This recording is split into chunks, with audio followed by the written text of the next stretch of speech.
Episode, the case of baby killer Genene Jones, who worked as a pediatric nurse in Bexar and Kerr counties in the early 1980s. Jones is suspected of killing as many as 60 babies. Yes. KPRC 2 investigator Robert Arnold is here with us this morning to give a preview of what tonight's going to look like. 60, but she wasn't convicted of all of those. No, she was actually originally only convicted of one child death, nearly killing another child, and then it wasn't until many years later that she pleaded guilty to another child's death. And it was because this all happened when she was working there in it's a now defunct hospital, doesn't exist anymore, in Bexar County, the old Bexar County Hospital, between 1981 and 1982. And the hospital went to great lengths to try and cover up a lot of what Jones had done. So resurrecting these old cases years later, when all these mothers kept coming forward, demanding justice for their children, it was not an easy feat to resurrect some of these old cases. Yeah, but because of those mothers wanting justice, no matter how long it took,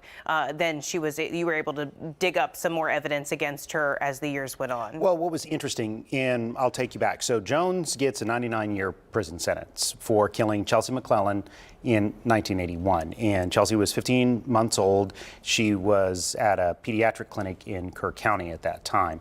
She got another sentence for another young man, Rolando Santos, for nearly killing him. So everybody thinks, okay, 99 years, she's going to die in prison. No one really realized at the time that when she was sentenced to 99 years, she was done so under the old mandatory release laws, which meant she was allowed to accrue good time. So she would have been legally released from prison in 2018. Wow. That's when the mothers and victims' rights advocate Andy Kahn with Houston Crime Stoppers started this effort in 2013. And Chelsea's mother, Petty, also really led the effort to get another case on Jones so she would not get out of prison. And so it took several years. They went to the Bexar County DA. Finally, when they took it on and they looked at it, they realized that, yes, we can prosecute these cases, even though they were years past. Autopsies had not been done, all of that, because medical records were there, and the medical records really had shown what Jones was doing. So what she would do is she would go to these children who were already sick, admittedly already sick, but by no means terminal. These were children who were definitely by no means terminal, and she would overdose them with things like blood thinners, anti-seizure medications. They'd go into cardiac arrest. Then Jones would go in and look like this big hero nurse trying to save them, and sometimes she did, sometimes she didn't. She got addicted to that.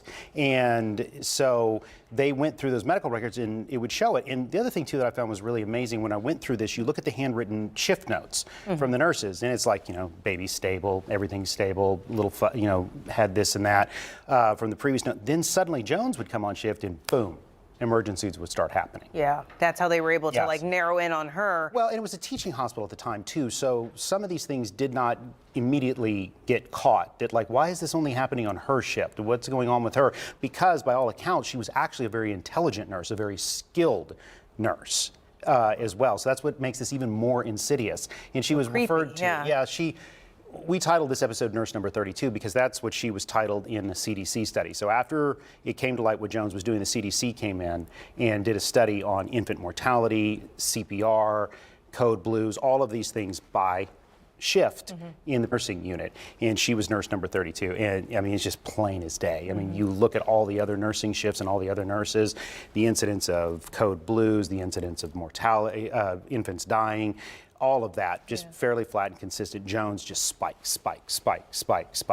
And so during other people's shifts, these babies were stable, and she's, you said they weren't terminal. So how was she choosing, do we know how she was choosing which of her victims? She preyed on a lot of children who came from lower income families and from immigrant families because she felt probably they didn't have the wherewithal or the understanding to try and fight back. She was very wrong about that. Oh, wow. But she really thought that through. Yeah, she'd be like, well, what are they going to do? I'm the smart one. How are they going to argue with this? I know what I'm doing.